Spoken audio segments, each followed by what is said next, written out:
युग अपने पापा की आवाज सुनकर हक्का बक्का हो गया था। उसे समझ ही नहीं आ रहा था कि उसके साथ क्या हो रहा था। युग के पिता की फिर आवाज सुनाई देती है, युग बेटा, ओ युग बेटा। युग सोचने लग जाता है, पापा की आवाज कैसे आ सकती है? पापा तो 13 साल पहले ही गुजर चुके हैं। जरूर कुछ और बात है। युग उसके पास ही जमीन पर सो रहे कायर को उठाने लग जाता है। युग कायर को उठाते हुए कहता है, कायर, ओ कायर, उठ यार। कायर इतनी गहरी नींद में सो रहा था कि वो उठ नहीं रहा था। कायर के ना उठने पर युग अभिमन्यु को उठाने लग जाता है।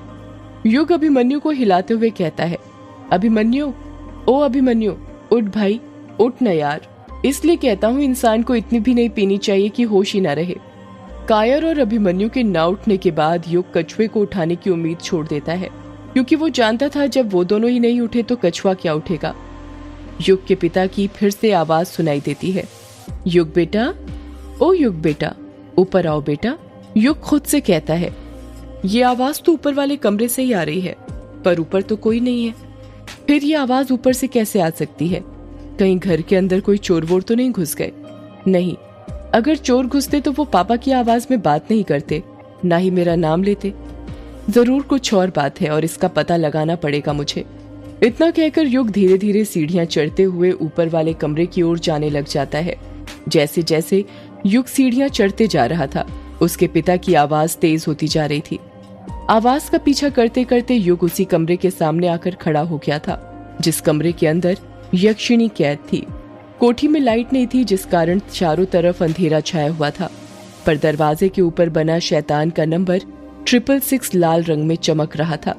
उसे देखकर ऐसा लग रहा था जैसे उसे अभी अभी किसी ने अपने खून से लिखा हो। युग दरवाजे के सामने खड़ा ही था कि तभी उसे फिर से उसके पिता की आवाज सुनाई देती है, युग बेटा, तुम आ गए। मुझे पता था तुम मुझे मुक्ति दिलाने जरूर आओगे। मैं इतना अभागा बाप हूं कि अपने बेटे का चेहरा आखिरी बार तक नहीं देख पाया। अपने पिता की आवाज सुनकर युग भावुक हो जाता है और वो भी रोने लग जाता है। उसकी आंखों से आंसू टपकने लग गए थे। युग के पिता की रोती हुई आवाज सुनाई देती है, मेरी लाश यहीं अंदर है बेटा। मेरी लाश का अंतिम संस्कार करके मुझे मुक्ति दिला दो बेटा। मेरी लाश को बाहर निकालो, दरवाजा खोलो युग बेटा। अपने पिता की आवाज सुनकर युग पूरी तरह भावना में बह चुका था। उसके दिमाग से ये बात निकल ही गई थी कि कमरे के अंदर यक्षिणी कैद है। युग अपने आंसू पोंछते हुए कहता है, मैं मुक्ति दिलाऊंगा पापा, आप फिक्र मत कीजिए, मैं अभी ये सब हटा देता हूँ। युग दरवाजे पर लगे ताबीज को हटाने के लिए अपने हाथ आगे बढ़ाने लग जाता है। युग जैसे ही ताबीज को छूता है, कोई उसका हाथ पीछे से पकड़ लेता है। अचानक किसी को अपना हाथ पकड़ते देख युग डर जाता है और जब वो पीछे मुड़ता है तो देखता है कि वहाँ पर अभिमन्यु खड़ा हुआ था, जिसने अपने एक हाथ में मोबाइल का टॉर्च पकड़ा हुआ था और दूसरे हाथ से युग का हाथ। अभिमन्यु हैरानी के साथ युग से पूछता है, तू यहाँ पर क्या कर रहा है और ये तू क्या करने जा रहा था? तुझे पता है ना इस कमरे में यक्षिणी कैद है, फिर भी इसे खोलने जा रहा था। युग अभिमन्यु को समझाते हुए कहता है, अभिमन्यु तू आ गया, अच्छा हुआ तू आ गया। तुझे पता है इस कमरे में मेरे पापा की लाश है और वो चाहते हैं कि मैं उनकी लाश निकालूं और उन्हें मुक्ति दिलवा दूं। ये क्या बकवास कर रहा है तू? बकवास नहीं यार, मैं सच कह रहा हूँ, मैंने अभी अपने पापा की आवाज सुनी। अभिमन्यु हंसते हुए कहता है, यार पीक हम तीनों ने रखी और चढ़ तुझे रही है। अभिमन्यु ने इतना ही कहा था कि तभी युग के पिता की आवाज सुनाई देती है, युग बेटा, दरवाजा खोलो बेटा, मेरी लाश को निकालो यहाँ से, दरवाजा खोलो बेटा। युग के पिता की आवाज सुनकर अभिमन्यु के भी होश उड़ जाते हैं। उसने जितनी विस्की पी रखी थी सारी एक बार में ही उतर जाती है। अभिमन्यु डरते हुए कहता है, यार तू तो सच कह रहा था, आवाज सच में सुनाई दे रही है, मुझे भी दी।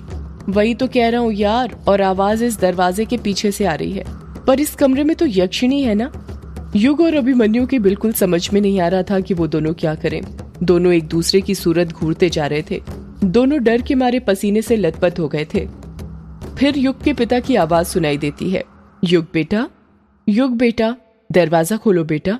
अपने पिता की आवाज सुनकर युग फिर भावुक हो जाता है और अभिमन्यु से कहता है, यार पापा आवाज दे रहे हैं, मुझे दरवाजा खोलना पड़ेगा, उनकी लाश को बाहर निकालना पड़ेगा और उन्हें मुक्ति दिलानी पड़ेगी। अभिमन्यु युग को समझाते हुए कहता है, नहीं युग, वो तेरे पापा की आवाज नहीं है। नहीं अभिमन्यु, वो मेरे पापा ही हैं, मैं अपने पापा की आवाज पहचान सकता हूँ। यार अब मैं तुझे कैसे समझाऊं?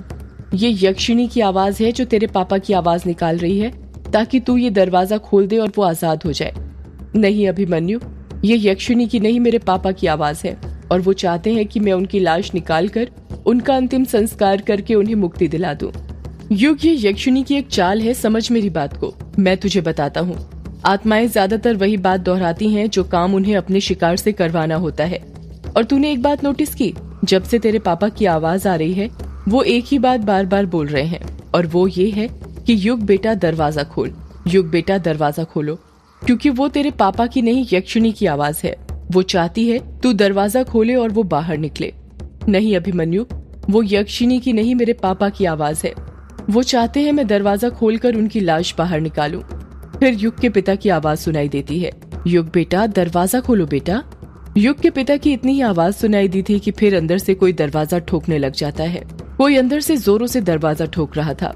दरवाजा हिलता हुआ देखकर अभिमन्यु डर जाता है और डरते हुए कहता है, देख युग, यहाँ पर रुकना ठीक नहीं है। मैंने पहले ही कहा था कि जहाँ पर आत्माएं होती हैं वहाँ पर नॉनवेज नहीं खाना चाहिए, वरना उनकी उत्तेजना बढ़ जाती है।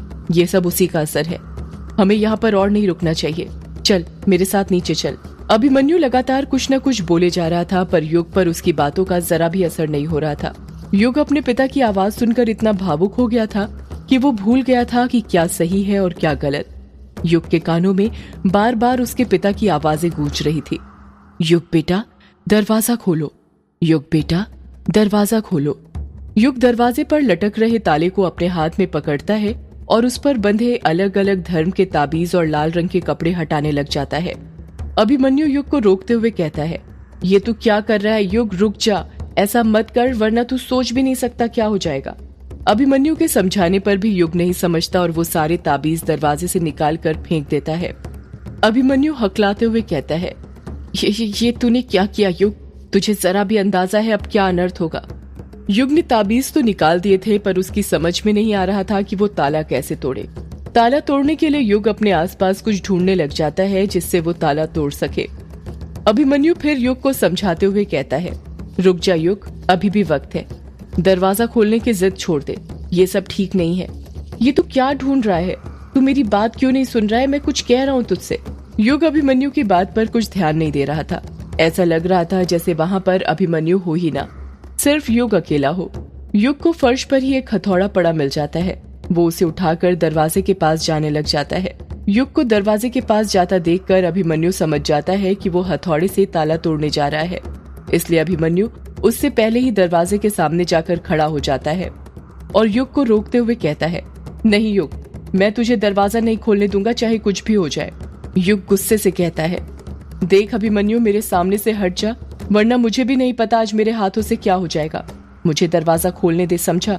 नहीं युग, मैं तुझे ये दरवाजा नहीं खोलने दूंगा। यदि दरवाजा खुल गया तो यक्षिणी बाहर आ जाएगी, और यदि एक बार यक्षिणी बाहर आ गई तो फिर सब बर्बाद हो जाएगा। गांव में फिर से मर्दों के शिकार होने शुरू हो जाएंगे। युग अभिमन्यु को हथौड़ा दिखाते हुए कहता है, देख अभिमन्यु, मैं आखिरी बार बोल रहा हूँ, हट जा मेरे सामने से, वरना। अभिमन्यु भी गुस्से से कहता है, वरना क्या युग, ये हथौड़ा तू मुझ पर मारेगा?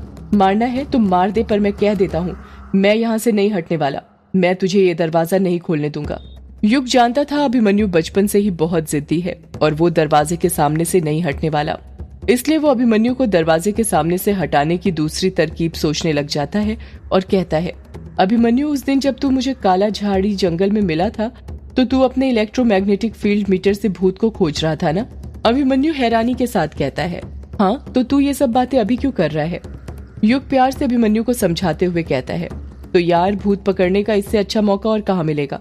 देख, तुझे भी पता है और मुझे भी कि अंदर कुछ न कुछ तो है, और तू एक पैरानॉर्मल एक्टिविटी एक्सपर्ट है। अगर तू ही डरने लग गया तो कैसे चलेगा? जरा सोच कर देख, अगर मैंने ये दरवाजा खोल भी दिया तो और कुछ हुआ भी तो तू उसे पकड़ सकता है ना?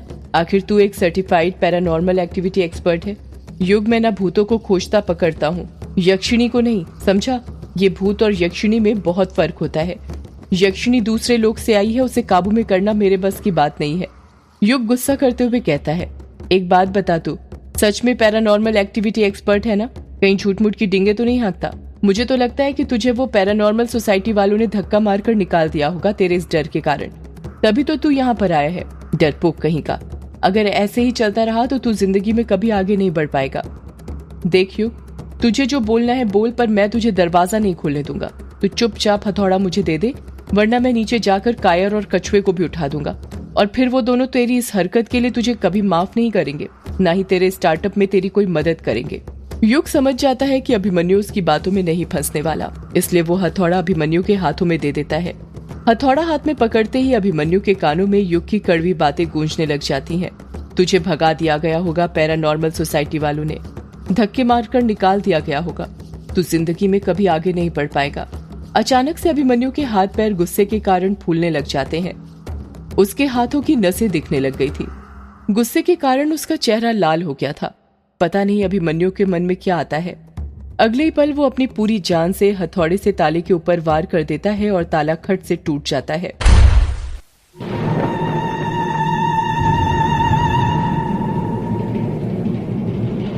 ताले के टूटते ही कुछ देर पहले से जो दरवाजा ठोकने की आवाज आ रही थी वो बंद हो गई थी। अचानक से चारों तरफ खामोशी छा गई थी। ताला टूटते हुए देखकर युग खुश हो गया था। होता भी कैसे नहीं, उसे कमरे के अंदर से उसके पिता की लाश जो बाहर निकालनी थी।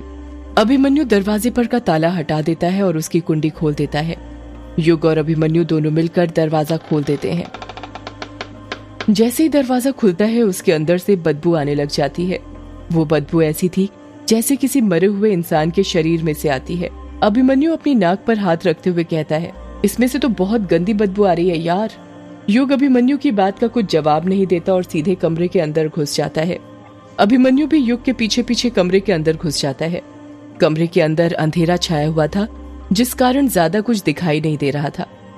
अभिमन्यु के मोबाइल का टॉर्च भी बार बार बंद चालू हो रहा था। पता नहीं ये कैसे हो रहा था। शायद ये सब कमरे में मौजूद अदृश्य शक्ति के कारण हो रहा था। जैसे जैसे वो दोनों कमरे के अंदर घुसते जा रहे थे, बदबू और बढ़ती जा रही थी।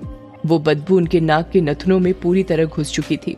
जलती बुझती रोशनी में अभिमन्यु कमरे में अभी तक बस यही देख पाया था कि कमरे में जगह जगह मकड़ी के जाले बने हुए थे और कई सारी किताबें थीं। टेबल के ऊपर एक सफेद टाइपराइटर रखा हुआ था, जिस पर अभी किसी का सूखा हुआ खून गिरा था। उस टाइपराइटर को देखकर तो अभिमन्यु की जान हलक में ही आ गई थी।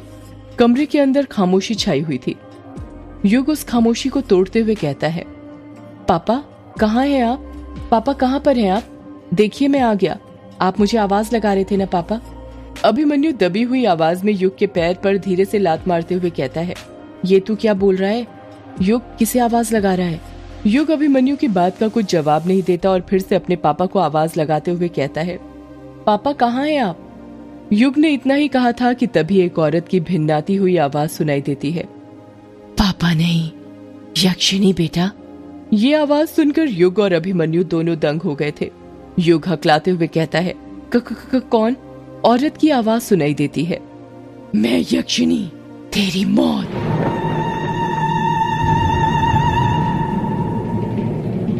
इतना सुनते ही अभिमन्यु फटाक से युग का हाथ पकड़ते हुए कहता है, युग भाग यहाँ से वरना दोनों मारे जाएंगे। युग और अभिमन्यु दोनों दरवाजे की ओर भागने लग जाते हैं। औरत की आवाज सुनाई देती है, रुको, कहाँ जा रहे हो? रुको। युग और अभिमन्यु जितनी तेजी से कमरे से बाहर निकल सकते थे निकल जाते हैं। बाहर निकलते ही दोनों सबसे पहले फटाक से दरवाजा वापस से लगा देते हैं। दरवाजे की कुंडी लगाने के बाद दोनों दरवाजे के ही नीचे बैठकर लंबी लंबी सांस लेने लग जाते हैं। अभिमन्यु हांफते हुए कहता है, यार युग, क्या तूने भी अंदर वही आवाजें सुनी जो मैंने सुनी? युग भी हांफते हुए कहता है, हाँ अभिमन्यु, किसी औरत की आवाज थी। तू सच कह रहा था, वो मेरे पापा की आवाज नहीं थी। सॉरी यार, अनजाने में मुझसे गलती हो गई, मुझे माफ कर दे। गलती तो मुझसे भी हुई है। आखिर भूत पकड़ने के चक्कर में ताला तो मैंने ही तोड़ा था ना। मैं ही तो थॉर बन रहा था। क्या वो यक्षिणी इस कमरे से बाहर निकल गई? तूने उसे बाहर निकलते हुए देखा? यार कुछ कह नहीं सकते। आत्माएं अदृश्य होती हैं। उनकी जिसे मर्जी होती है वही उन्हें देख पाते हैं। या फिर कोई तरीका नहीं है पता करने का कि यक्षिणी इस कमरे से बाहर निकली या नहीं? एक तरीका है। क्या? सदियों से है पुरानी ये है यक्षिणी की कहानी। यक्षिणी एक आग है, यक्षिणी तेरा ख्वाब है।